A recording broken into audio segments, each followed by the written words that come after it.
Hello friends, welcome to TNPC and TN jobs. Friends, தற்போதைக்கு group ஃபோருக்கான பொது அறிவை பற்றி நம்ம ஃபுல் டீட்டெயிலாக இந்த வீடியோவில் தெளிவாக பார்க்க போகிறோம். நிறைய நண்பர்களுக்கு இந்த பொது அறிவில் நிறைய சிலபஸில் நிறைய டவுட்டில் இருந்தது. ஸோ அதனால் நான் இந்த வீடியோ போடுறேன். ஸோ உங்களுக்கு நிறையவே யூஸ் ஆகும். குரூப் ஃபோர் எக்ஸாம் எழுதுறவங்களுக்கு நிறைய யூஸ் ஆகும். ஸோ ஸ்கிப் பண்ணாமல் இந்த வீடியோ பாருங்கள், முழுமையாக பாருங்கள், நம்ம பார்க்கலாம். ஸோ குரூப் ஃபோரை பொறுத்தவரை ஜிகே கொஸ்டின்ஸ், பொது அறிவு கொஸ்டின்ஸ் பார்த்திங்கன்னா கிட்டத்தட்ட ஒரு 75 கொஸ்டின்ஸ் கேட்குறாங்க. ஓகேங்களா? அந்த 75 கொஸ்டின்ஸ் எதில் இருந்து கேட்பாங்கன்னா, பொதுவாக பொது அறிவில் ஒரு 8 யூனிட் தலைப்பில் நம்மளுக்கு கொடுத்துருக்காங்க. அந்த 8 யூனிட் தலைப்பில் பொது அறிவு யூனிட் 1, யூனிட் 2 நடப்பு நிகழ்வுகள், யூனிட் 3, யூனிட் 3 புவியியல், யூனிட் 4 இந்தியா மற்றும் தமிழ்நாடு வரலாறு மற்றும் பண்பாடு, யூனிட் 5 இந்திய அரசியல், யூனிட் 6 இந்தியா பொருளாதாரம், யூனிட் 7 இந்திய தேசிய இயக்கம், யூனிட் 8 திறனறிவு மற்றும் புத்தி கூர்மை தேர்வுகள். மொத்தம் இந்த 8 டாப்பிக்கிலிருந்து நம்மளுக்கு கொஸ்டின்கள் வருது.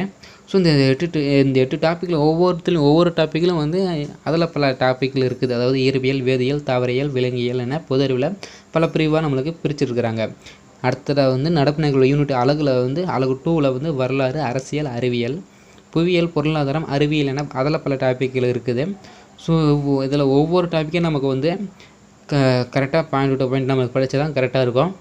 ஸோ இதில் பார்த்திங்கன்னா இயற்பியலில் பார்த்திங்கன்னா பேரண்டத்தின் அமைப்பு, பொது அறிவியல் விதிகள், புதிய உருவாக்கமும் கண்டுபிடிப்புகளும், தேசிய அறிவியல் ஆராய்ச்சி கூடங்கள், அது பண்புகளும் இயக்கங்களும் அதெல்லாம் நீங்கள் படித்தது ஆகணும். இயற்பியல் அளவுகள், அலகுகள், விசை மற்றும் இயக்க ஆற்றல், காந்தவியல், மின்சாரவியல் மற்றும் மின்னணுவியல், வெப்ப ஒளி மற்றும் ஒளி, இது எல்லாத்தையும் நீங்கள் கண்டிப்பாக ஒரு பேரண்டத்தில் அந்த பேரண்டத்தில் இருக்கிற அறிவியல் விதிகள், அதுக்குள்ளே இருக்கிற உருவாக்கம் கண்டுபிடிப்புகள், என்னென்ன உருவானது கண்டுபிடிப்புகள், அப்புறம் தேசிய அறிவியல் ஆராய்ச்சி கூடங்கள் அங்கே என்னென்ன கண்டுபிடிச்சிருக்காங்களோ அதை பற்றி பண்புகளும் இயக்கங்களும் நீங்கள் கண்டிப்பாக தெரிஞ்சிருக்கணும்.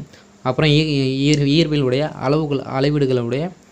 அளவுகளை கண்டிப்பாக நீங்கள் தெரிஞ்சிருக்கணும். விசை, இயக்கம், ஆற்றல், அதனுடைய சக்திகள் எல்லாத்தையும் நீங்கள் கண்டிப்பாக தெரிஞ்சிருக்கணும். மின்சார சக்தி, மின்சாரவியல், மின்னணுவியல், வெப்பம், ஒளி போன்ற வித்தியாசங்கள் எல்லாத்தையும் நீங்கள் இயற்பியலில் கண்டிப்பாக படிச்சிருக்கணும்.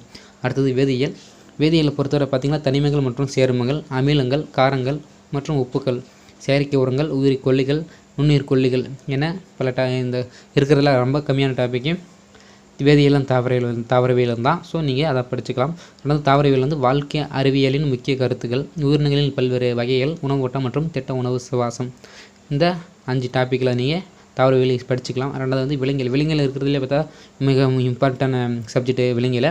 ஸோ அதில் பார்த்திங்கன்னா முக்கியமாக ரத்தம் மற்றும் இரத்த சுழற்சி, இனப்பெருக்க மண்டலம், சுற்றுச்சூழல், சூழ்நிலையில், ஆரோக்கியம் மற்றும் சுகாதாரம், மனிதனின் நோய்கள், பரவும் மற்றும் பரவா நோய்கள் உட்பட, தற்காத்தல் மற்றும் தீர்வுகள், விலங்குகள், தாவரங்கள் மற்றும் மனித வாழ்வு. இதில் இந்த டாப்பிக்கில் இருந்து அதிகமான கொஸ்டின் கேட்பாங்க. இதில் முக்கியமாக ரத்தம் மற்றும் ரத்த சுழற்சியை பற்றி கண்டிப்பாக எதனா ஒரு இனப்பெருக்க மண்டலம், இது ரெண்டுலேயே கண்டிப்பாக எதனா ஒரு ஒவ்வொரு ஆண்டும் கொஸ்டின் கேட்டே இருக்கிறாங்க. ஸோ இம்பார்ட்டன்ட் கொடுத்து இந்த டாப்பிக்கில் நீங்கள் படிக்கலாம்.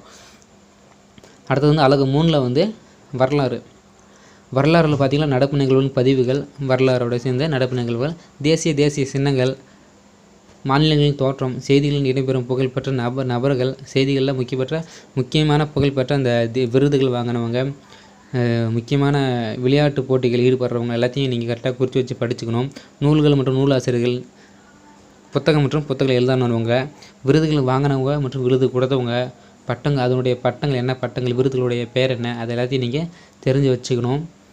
அப்புறம் இந்தியாவுடைய அண்டை நாடுகள் என்னென்னு கண்டிப்பாக நீங்கள் தெரிஞ்சு வச்சுக்கணும் வரலாறில். அடுத்தது அரசியலோடு சேர்ந்த அறிவியலும், அதாவது பொது தேர்தல் நடத்துவதில் ஏற்படும் பிரச்சனைகள் என்னென்ன, இந்தியாவில் உள்ள அரசியல் கட்சிகளும் அதன் ஆட்சி முறையும் எப்படி இருக்கும், பொதுமக்கள் விழிப்புணர்வு மற்றும் பொதுமக்கள் நிர்வாகம் எப்படி இருக்கும், சமூக நலம் சார்ந்த அரசு திட்டங்கள் என்னென்ன, அதன் பயன்பாடுகள் என்னென்ன அப்படின்னு நீங்கள் பல விஷயங்களை அதை தெரிஞ்சு வச்சுக்கணும் அரசியல் சார்ந்த அறிவியல் பகுதியில். அடுத்தது புவி நிலக்குறியீடுகளை முக்கியமாக நீங்கள் கண்டிப்பாக தெரிஞ்சு வச்சுக்கணும். அதனுடைய பயன்பாடுகள், அது எந்தெந்த பகுதியில் இருக்குது, எந்தெந்த இடத்துல இருக்குதுன்னு முக்கியமாக நிலக்குறியீடுகளை நீங்கள் தெரிஞ்சு வச்சாலே போதும். அடுத்தது பொருளாதாரம், சமூக பொருளாதார நடப்பு பிரச்சனைகள், பொருளாதாரத்தில் இருக்கிற தற்போதைக்கு சமூக பொருளாதார நடப்பு பிரச்சனைகளை நீங்கள் கண்டிப்பாக எல்லாத்தையும் ஒவ்வொரு நியூஸ் பேப்பரில் தெளிவாக நோட்ஸ் பாயிண்ட் டு பாயிண்ட்டாக குறித்து வச்சுக்கின்னு படித்தாலே போதும். அடுத்தது அறிவியல் பார்த்திங்கன்னா அறிவியல் மற்றும் தொழில்நுட்பவியல், தற்கால கண்டுபிடிப்புகள், ஒவ்வொரு ஆண்டும் ஒவ்வொரு மாதமும் நம்மளுக்கு அறிவியல் மூலமாக தொழில்நுட்பம் சார்ந்த கண்டுபிடிப்புகளை நீங்கள் நோட் பண்ணி படிச்சுக்கலாம். அடுத்து அலகு 3 புவியியல், பூமியும் பேரண்டமும், சூரிய குடும்பம், பருவ காற்று, மழைப்பொழிவு, காலநிலை மற்றும் தட்பவெப்பநிலை, நீர்வள ஆதாரங்கள் இந்தியாவில் உள்ள ஆறுகள், மண் வகைகள், கனிமங்கள் மற்றும் இயற்கை வளங்கள், காடுகள் மற்றும் வன உயிர்கள், விவசாய முறைகள், போக்குவரத்து மற்றும் தரைவழி போக்குவரத்து மற்றும் தகவல் பரிமாற்றம், சமூக புவியியல், மக்கட்தொகை அடர்த்தி மற்றும் பரவல், இயற்கை பேரழிவுகள், பேரிடர் நிர்வாகம். இது எல்லாத்தையும் நீங்கள் படித்து வச்சுக்கணும். ஒரு பூமிக்கெலாம் பூமியில் இருக்கிற பேரண்டம், சூரிய குடும்பம், பூமி சுற்றிருக்கிற சூரிய குடும்பம், அப்புறம் அதுக்குள்ளே இருக்கிற பருவ காற்று, மழைப்பொழிவுகள், வானிலை, காலநிலைகள், தட்பவெப்பநிலை எப்படி இருக்குதுன்னு, அப்புறம் அதுக்குள்ளே இருக்கிற நீர்வளங்கள் ஆதாரங்கள், இந்தியாவில் உள்ள ஆறுகள் எப்படி இருக்கும், மண் வகைகள் எப்படி இருக்கும், கனிமங்கள் எப்படி இருக்கும், இயற்கை வளங்கள் எப்படி இருக்கும், காடுகள், வன உயிரினங்கள், விவசாய முறைகள் எப்படி இருக்கும், போக்குவரத்து, தரைவழி போக்குவரத்து. இந்த போக்குவரத்தை பற்றி நம்ம என்னென்ன தகவல் மூலமாக பரிமாற்றம் செய்யலாம், அது எப்படி என்னென்ன பயன்கள், அதை பற்றி நீங்கள் தெரிஞ்சுக்கலாம். சமூக புவியியல், மக்கட்தொகை அடர்த்தி மற்றும் பரவல், இயற்கை பேரழிவுகளை பற்றி நம்ம முக்கியமாக பூமியில் நடக்கக்கூடிய இயற்கை பேரழிவுகள், பேரிடர் நிர்வாகத்திலேயே எல்லாத்தையும் நீங்கள் தெரிஞ்சுக்கணும். அடுத்தது அலகு 5 இந்தியா மற்றும் தமிழ்நாடு வரலாற்று மற்றும் பண்பாடு. அதாவது இது ஆரம்ப ஸ்டேஜிலேருந்து நீங்கள் கண்டிப்பாக படித்தாகணும். அதாவது சிந்து சமவெளி நாகரத்திலேருந்து அரசியல் கட்சி பிரபல தற்போதைக்கு அரசியல் கட்சி நிலைமையில் வரைக்கும் நீங்கள் படித்து தான் ஆகணும். அதாவது சிந்து சமவெளி நாகரிகம், குப்தா, டெல்லி சுல்தான்கள், முகலாயர்கள் மற்றும் மராட்டியர்கள், விஜயநகரத்தின் காலம் மற்றும் மாமினிகள், தென்னிந்திய வரலாறு, பண்பாடு மற்றும் தமிழ் மக்களின் புரதானம், இந்தியா சுதந்திரம் பெற்றது வரை இந்திய பண்பாட்டின் இயல்புகள், வேற்றுமையில் ஒற்றுமை, இனம், நிறம், மொழி, பழக்கம் வழக்கங்கள், இந்தியா மதசார்பற்ற நாடு, பகுத்தறிவாளர்களின் எழுச்சி, தமிழ்நாட்டில் திராவிட இயக்கம், அரசியல் கட்சிகள், பிரபலமான திட்டங்கள் போன்ற எல்லாத்தையும் நீங்கள் இது வரைக்கும் நீங்கள் இருக்கணும் அரசியலில். அடுத்ததாக இந்திய அரசியல் அமைப்பு முகவரை, அரசியல் அமைப்பு சிறப்பு இயல்புகள், மத்திய மாநில மற்றும் மத்திய ஆட்சி பகுதிகள், குடியுரிமை, உரிமைகளும் கடமைகளும், அடிப்படை உரிமைகள், அடிப்படை கடமைகள், மனித உரிமை சாசனம், இந்திய நாடாளுமன்ற, பாராளுமன்றம், மாநில நிர்வாகம், மாநில சட்டமன்றம், சட்டசபை, உள்ளாட்சி அரசு, பஞ்சாயத்து ராஜ், தமிழ்நாடு, இந்தியாவில் நீதித்துறையின் அமைப்பு, சட்டத்தின் ஆட்சி, தக்க சட்டமுறை, தேர்தல்கள், அலுவலக மொழி, அட்டவணை 8 பொது வாழ்வில் ஊழலுக்கு எதிரான நடவடிக்கைகள் போன்ற எல்லாத்தையும் நீங்கள் படிச்சுதாகணும். மத்திய லஞ்ச ஒழிப்பு ஆணையம், லோக் அதாலத் முறைமன்ற நடுவர், இந்திய தணிக்கை மற்றும் கண்காணிப்பு தலைவர், தகவல் அறியும் உரிமை சட்டம் பற்றியும், பெண்கள் முன்னேற்றம் பற்றியும், நுகர்வோர் பாதுகாப்பு அமைப்புகள் பற்றியும் நீங்கள் படித்தாகணும்.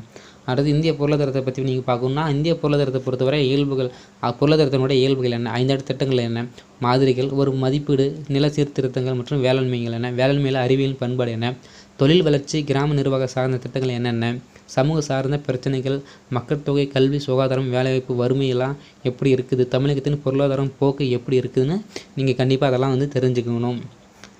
அப்புறம் இந்திய தேசிய இயக்கத்தை பற்றி நீங்கள் தெரிஞ்சுக்கணும். அது அலகு 7 தேசியோடைய மறுமலர்ச்சி, தேசிய தலைவர்களின் எழுச்சி என்ன, காந்தி, நேரு, தாகூர் அவங்கள பற்றி படிச்சுக்குவாங்க. பல்வேறு போராட்ட முறைகளையும் சுதந்திர போராட்டத்தின் தமிழ்நாட்டின் பங்கு என்ன, ராஜாஜி, வ.உ.சி., பெரியார், பாரதியார் மற்றும் பலர் இவங்களை பற்றி நீங்கள் நல்லா தெளிவாக படிச்சுக்கோங்க. அடுத்தது திறனறிவு மற்றும் புத்தி கூர்மை தேர்வுகள்.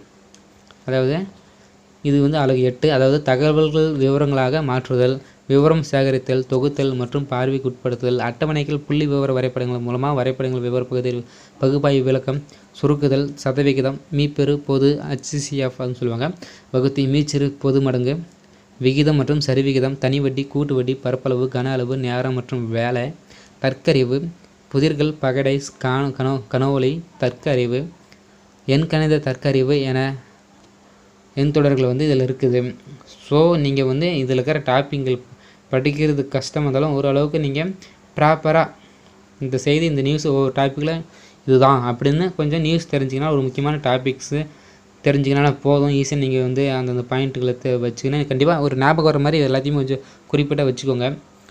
ஈஸியாக இந்த குறிப்பிட்ட நாளில் நீங்கள் ஈஸியாக அடிச்சுட்டு குரூப் 4 அடிச்சுட்டு நீங்கள் ஈஸியாக தட்டிட்டு போயிடலாம். ஸோ படிக்கிறது முக்கியம் இல்லை, தொடர்ந்து முயற்சி எடுங்க, கண்டிப்பாக உங்களால் வெற்றி பெற முடியும். ஸோ ஃப்ரெண்ட்ஸ், இந்த வீடியோ உங்களுக்கு எதாவது யூஸ்ஃபுல்லாக இருந்தால், சிலபஸை பற்றி, கரண்ட் அஃபேர்ஸை பற்றி உங்களுக்கு யூஸ்ஃபுல்லாக இருந்தால் கண்டிப்பாக இந்த நிறைய நண்பர்களுக்கு ஷேர் பண்ணுங்கள்.